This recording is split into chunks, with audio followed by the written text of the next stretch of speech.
yes, it is a big challenge. And it's, as we said, and you rightly said, is that it's a challenge on people, it's a challenge on food security, it's a challenge on our economies, or also as we move forward.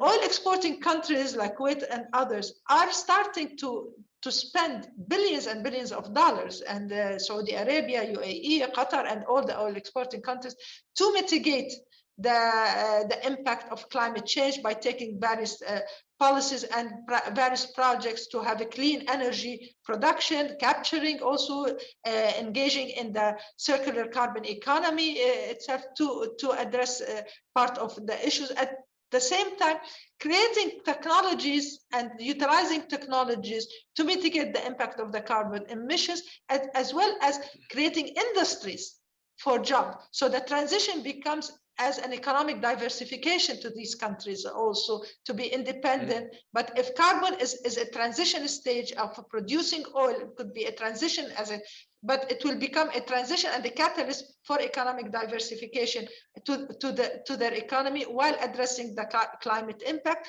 while bringing the renewable energy mix to their decision making and their planning purposes as we move along. So that there is a balance of the commitment of climate mitigation and addressing climate challenges, but also a balance also on the development path for the countries and the prosperity of the people, for a better quality of life, as it is important, and trying to mitigate. In UNESCWA, we have the Arab Center for Climate Change Policies, which will support Arab states by providing them increasing access to climate data and analysis through our digital platforms and online tools. We have a RICAR initiative, which provide open access to regional climate projections and geospatial data sets that have informed impact and vulnerability assessments at the regional, country, and basin levels. Also, we created also at UNESCWA a social expenditure monitor.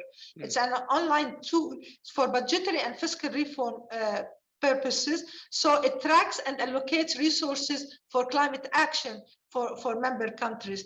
And we try to support also in adopting disruptive technologies such as AI and remote sensing to help foster dialogues among countries, create much better knowledge. And as I said, water is a key issue of this. We and the World Bank are engaging in a collaboration effort for bringing Arab states on groundwater for the Mashriq region, on groundwater to support water security under a changing climate action. We and the World Bank for the Mashriq countries as we go along. In addition, for financing, we just finished. We're partnering with the League of Arab States and UNFCCC to develop need-based climate finance strategy that can help funnel financial resources to the region through improved targeting, training, and technical assistance into it. And we just finished also doing this strategy for the Arab countries, which is going to be adopted by the end of April with the Arab leagues.